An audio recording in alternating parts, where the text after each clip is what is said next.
aside and show you exactly what we're seeing out here. So as you mentioned, yes, we're in front of the hospital. You can see law enforcement is staged right at the front. Several law enforcement agencies, from what I'm reading, Kennedy County Sheriff's Office, obviously Uvalde Police, directing people. I've seen people walking in and out of the hospital. Obviously, as you can imagine, many people shaken up, trying to figure out exactly what is happening if their loved one is here. What we do know, as the latest information, and I know that you and Deborah, Audrey, have been sharing this, but here at the hospital, they received 13 children here at the hospital to receive treatment. As we know, 2 unfortunately have passed away. Just so you know, too, I was trying to get some context just from people who live here in Uvalde, and I actually just did an interview with a grandmother. Her name is Mary Henson. She actually lives just about 4 blocks away from Robb Elementary. This was a very tough interview because her grandson, named JJ, 9 years old, was inside the elementary school when this shooting was unfolding. She said the shooter was so close to his classroom, it was just across the hallway from where her grandson was at. Her grandson escaped because as soon as his father heard what was going on, he showed up to the school. He went to his son's class and he pulled him out of the window. She said students were being pulled out of the windows here of that classroom. Thankfully, JJ is okay. Her grandson is safe. He actually took refuge at a funeral home that was across the street from the elementary school. I mean, just to sum it up, I mean, it is very difficult for all of us and here that are on the ground back in the studio to report on these types of situations because we are dealing with family members, with children, with loved ones. As grandmother Mary put it to me, this was supposed to be the most joyous time for these kids. This was their last week of school, Thursday being their last day. Here today and tomorrow, they're receiving awards, you know, reminiscing of the school year, looking forward to the summer. And now they're dealing with what we know right now, 2 of their classmates not being able to complete the school year this year. 2 children, unfortunately, pass away. Others, several others, now injured. Of course, the severity is still unknown. But Memorial Hospital, they have been prepared for this as they've received so many patients inside their ER. But what I can tell you, we see a chopper now just passing by here across from the hospital. We're just on the other side of the orthodontics office. Just from what I'm gathering, a lot of people just showing up kind of confused on their cell phones, trying to make up if they can get closer to the scene. You can see that chopper there in the sky there, as this is very much an active scene. I can't tell you though exactly, I haven't been able to map it out just how close we are to the elementary school, just to give us that kind of insight as well. But we do know that from University Memorial, from the last update, that at least 13 students were treated here. 2 children unfortunately died. The hospital is saying, though, that they do ask you to refrain from coming to the hospital, which is why I do believe we have such an extent of law enforcement here. But as I mentioned, Audrey and Deborah, just interviewing Mary, she said, Uvalde, as we know, is a type of community. They basically know one another. Me being from a small town, I grew up in a community just like this. You know everyone. You feel it when something happens bad, when something happens good. You're there to celebrate. When something happens bad, you're there to pray. You're there to be united. And that's what this community is doing right now. Grandmother Mary put it to me that she says it is truly devastating that this is happening. As she said, she never thought in a million years that this would be unfolding in front of her yard and her backyard, unfolding in front of her very eyes, not knowing if her grandson, JJ, as I mentioned, was inside that elementary school, was going to be okay. He is okay. Escaping from a window, being pulled out of a window from the help of his father and other students as well as teachers. I mean, you can just imagine these children. He is 9 years old, a 4th grader, going through something like this. I asked her, how is he doing, going through something like this? And she said, Henry, he's traumatized. He's very shaken up. It's hard to describe for a 9th grader. A 9-year-old, a 4th grader, to see something like this and to go through something like this as he took refuge at a funeral home across the street. But again, we are out here at Memorial Hospital. As you can see, several law enforcement agencies directing traffic. We've seen people here just waiting here across the street. I'm assuming that they're loved ones, family members, just trying to get the word. A lot of heartache, uneasiness that these families, really this community is feeling right now. Audrey and Deborah. Terrifying. Yes. And Henry, did the grandmother say, did JJ describe what he heard? Did he hear gunshots? Yes, she did. She was just saying that it was one of those things that had happened so quick. It was really chaotic. She didn't go into detail as she really hasn't had a lot of time, Deborah, to really talk to him. I mean, her first priority was to make sure that he's okay. But all she told me was that it was just a lot of chaos. A lot of chaos. Obviously, you can imagine these kids were terrified. They didn't know what was going on. And as she mentioned, her son-in-law, his dad, as soon as he heard something bad was happening, he rushed to the school. Obviously, he knows the classroom where his son is at, and he got to the window and just started pulling kids out, and then they just started running for their lives. But the biggest thing that she told me, Deborah, is that, I mean, he's just traumatized. Just really just sensing chaos is the only thing that she was able to tell me. She even mentioned a neighbor across the street. She was saying that one of their loved ones was shot, and so she said she saw her neighbor just start running to the hospital. Again, I haven't mapped out the proximity of where we're at, but truly devastating are the words, is what Mary told me. I mean, she really was in tears, and rightfully so. This is tough, but it's what this community is going through right now, a small, tight-knit community here in Uvalde. All right, thanks so much. Henry Ramos there at Uvalde Memorial Hospital, just 7 minutes, about 2 miles from Robb Elementary School. Now, right now, we want to get to Matt Houston, who is at University Hospital in San Antonio, where several people have been transferred there. Matt, what can you tell us? Any updates? Audrey, we still don't know about the condition of the child who is here at University Hospital. We do know that a 66-year-old is in critical condition. That's generally an indication of serious injuries here at the facility behind me. As we've been telling you, University Health is uniquely equipped to handle trauma cases in a way that Uvalde Memorial might not be.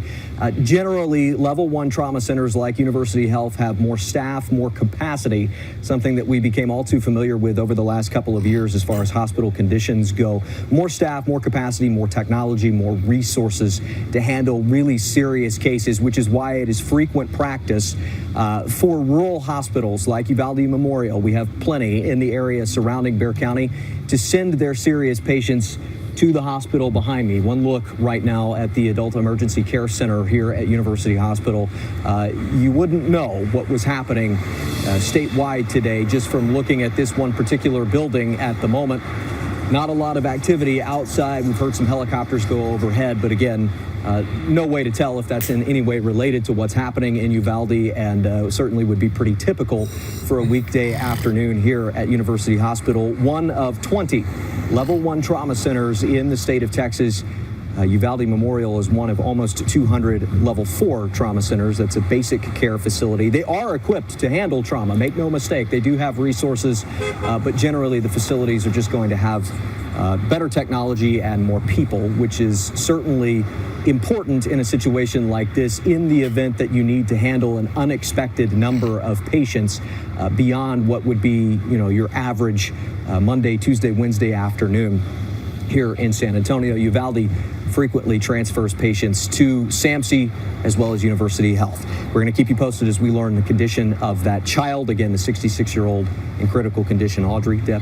Matt, do we know anything about those 2 pending transfers from Uvalde Memorial? Are they headed there to University as well? Have you heard anything about that? Audrey, we haven't gotten any details on that just yet, but again, Uvalde generally transfers patients to University Health and then on to SAMC. So we can't assume anything right now, but it would make sense that if there are pending transfers, they could end up here in San Antonio, either at University Health or at SAMC. But no word on that. University Health has been sending out frequent updates. We're in touch with communications staff there, trying to learn as much as we can right now. But generally, when you transfer someone from a level 4 trauma center to a level 1 trauma center, it's an indication that they need more staff, better care at a bigger facility. All right, Matt, thank you very much. Well, it is 3:30. All of this began unfolding at noon. If you are just joining us, we do want to bring you up to date on what is going on and what we know right now. At Just shortly after noon, we received word of an active shooter at Robb Elementary School in Uvalde. We have learned that 2 people have been killed. 13 children were taken to Uvalde Memorial Hospital. A woman and a child were airlifted here to San Antonio University Health.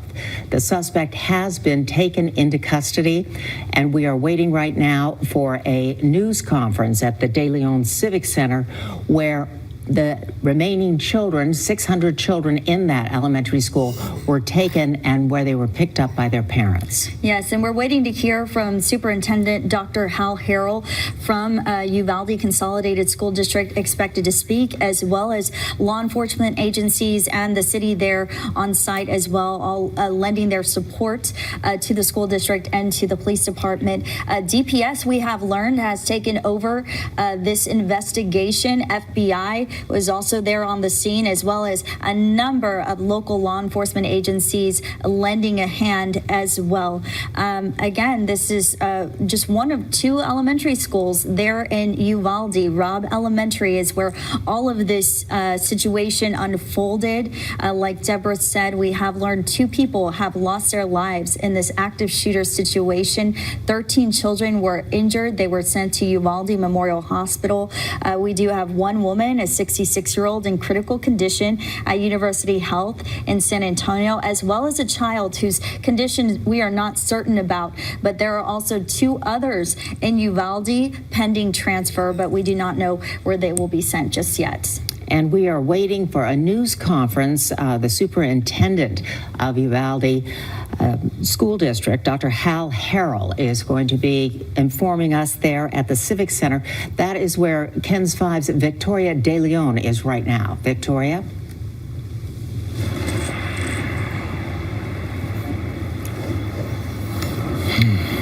Looks like we're having issues right now with Victoria. Okay, I think we're good now, but I was just saying that the Civic Center is just 5 minutes away from Robb Elementary School. Right now, this is where a lot of parents were being directed to pick up some of those students. But right now, I can tell you that there is mostly district staff outside and parents. I want to step out of the way just to give you a better look. Parents have been escorted inside, and then outside, it's mostly, again, district staff and other members of the media. Now, we have not been able to talk to too many parents since we've been here. I can tell you, though, there was one mother who did walk out with her son, very, very young, both of them visibly just absolutely devastated. They were in tears. I did speak to one man who says his wife is a teacher at the elementary school and he is out here waiting for her as well. But at this point, we are going to be staying here for the next couple of hours, trying to gather some more information and talking to some more parents who, many of them on social media at least, saying that this is just absolutely the worst day and the worst possible thing that they could have ever imagined happening.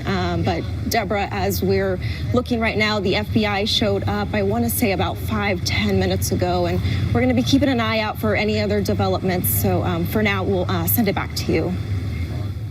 All right, Victoria, thank you very much. And we have just gotten word from the Uvalde School District that parents are being asked to pick their children up from the junior high, the middle school, the high school, and the other elementary school, Dalton Elementary School. There will be no bus service today, so parents will need to pick their children up from the school. Yes, there will be no bus transportation. There are officers on each of those campuses to, help ease everyone's tensions, because this has been such a emotional day. This has been such a scary day. We've heard several stories from families and parents. Henry Ramos spoke to one grandmother who said that her 4th grade grandchild, who's just 9 years old, his father heard about the situation, ran to the school, knew which classroom his son was in, broke a window, pulled his son and several other children out of a window, and then they hid at a nearby funeral home. I'm sure we're going to be hearing many other stories coming out from this terrible, terrible situation. And we want to get back to Alicia Nieves, who is at Willie De Leon Civic Center, where that press conference is about to take place. At first check, we were told about half an hour, so that should be where we are expected to go inside of the Civic Center right behind me for a press conference. But what we're seeing now, lots of loved ones come up to the door. They are greeted by members of state police, Border Patrol. We had DPS, and they are checking parents in at the door. Then they are walking inside, the parents are, to go and pick up their loved ones here at the Civic Center. They have a sign right outside that lists the classes with that have the children here. We are seeing, as you can imagine, ladies, lots of emotion. Family members walking out, escorting their young children to the car here at the Civic Center. It's a lot, right? It's overwhelming for many of these families and people who work at the district because of what just happened this morning. So we are expecting to walk inside these doors in just a few moments when district officials give us the word, and then they're going to give us an update in detail about everything that happened today, we are hoping. So this is, as you can imagine, a very tight-knit community. We have district officials who have brought water and snacks for families waiting inside, for the children waiting inside, and we have the perimeter being secured right now by members of law enforcement. I see, once again, members of the sheriff's office. You have Border Patrol that are on the outskirts of the Civic Center, lining up on Main Street. We're at West Main Street in Uvalde, and then right down the street they have that staging area that I mentioned earlier with more emergency crews on standby should they be needed today. You had emergency crews from across South Texas come to Uvalde ready to help. On our drive here, we started our drive at about noon today, 12:45, and on our drive we saw multiple law enforcement vehicles, ambulances head to Uvalde to help. So we are on standby now. We are just witnessing more family members. Victoria De Leon, one of our reporters, is speaking with a couple of women right now who are getting ready to walk inside.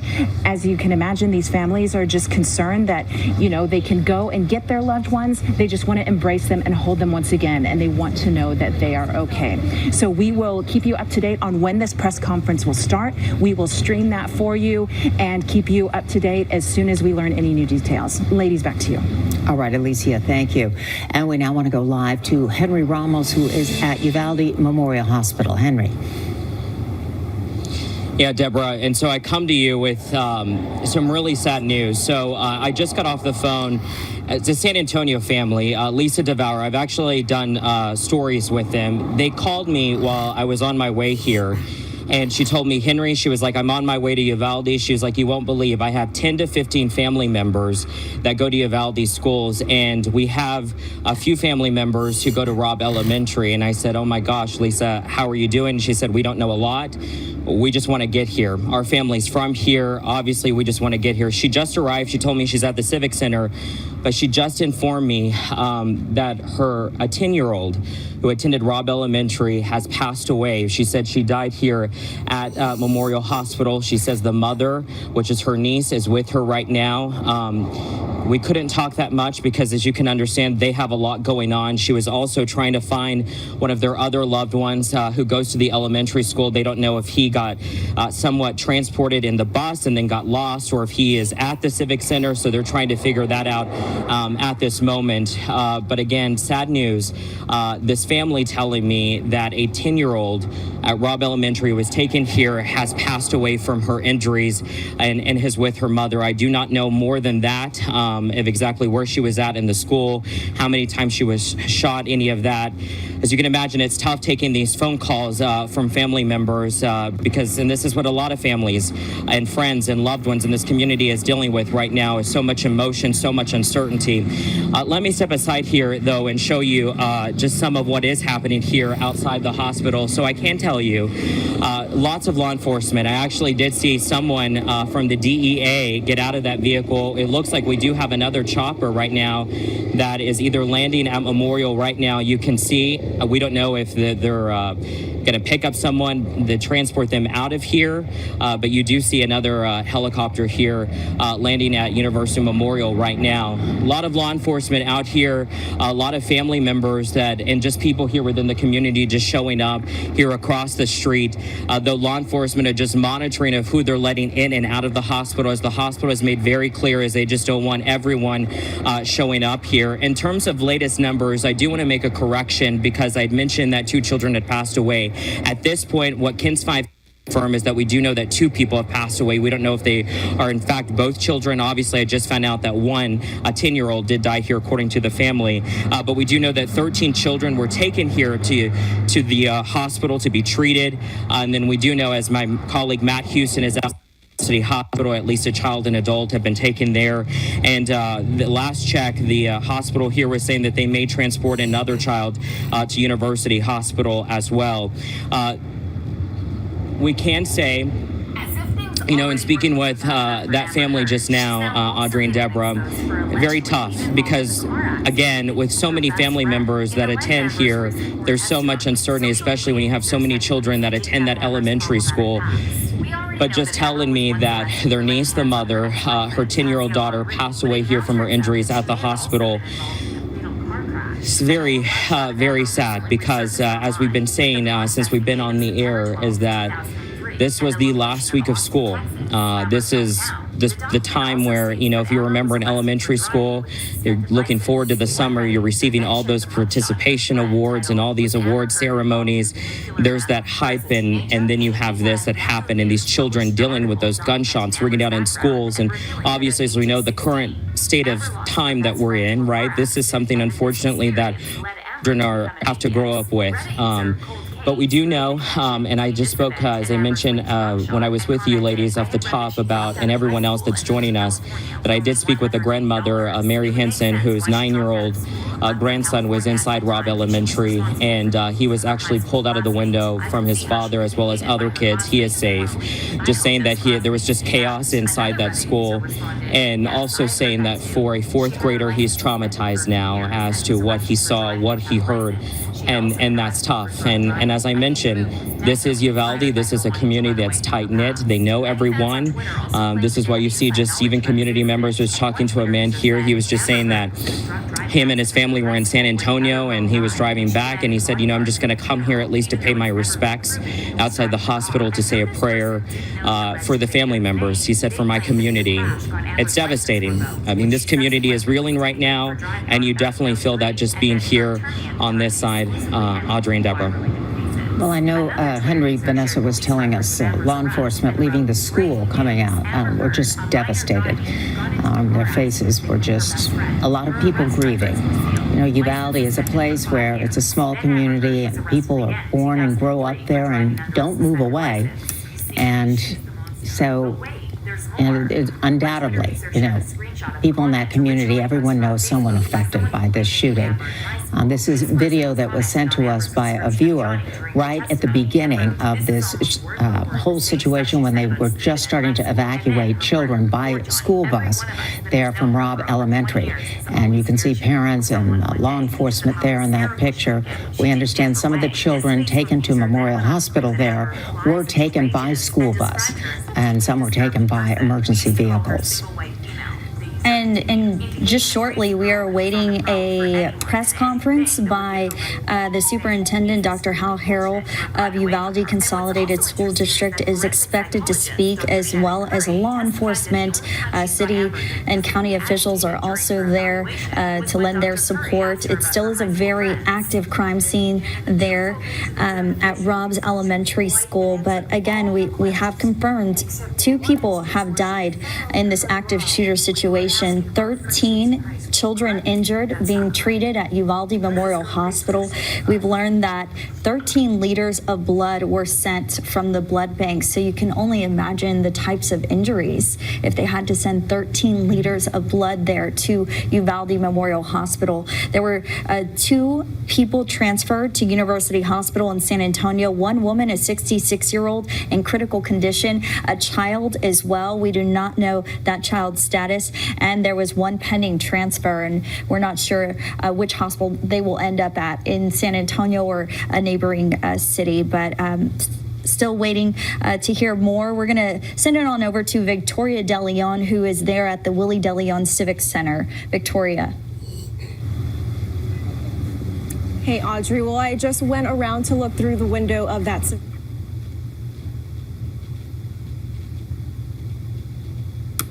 reunited with their students. Now, earlier today, this is where Uvalde ISD officials, CISD officials were directing their parents. Now, if I step out of the way here, I want you to see that it is mostly district staff outside, and of course, lots of law enforcement and media presence out here. I have now seen, I want to say, 3 parents who have walked out with their kids, just absolutely devastated, and of course, so grateful to be reunited with their kids, because unfortunately, it's just such a devastating situation. We did talk to one man here who is waiting on his wife, who is inside. He says that she is a teacher here. We are still working to talk to some more parents about just the day unfolding. As we learn more, I'm sure there are just going to be so many heartbreaking stories coming from the families and the people in this community. But for now, we are here, and this is where that press conference is expected to take place. We're not sure what time, but we're going to be following these updates and then bringing them to you as we learn more and as we talk to more people in this very tight-knit community. I mean, the pain and the devastation is just, I think, felt throughout all of Uvalde and not just the Robb Elementary community. Audrey, Deborah. Okay, Jessica, thank you very much.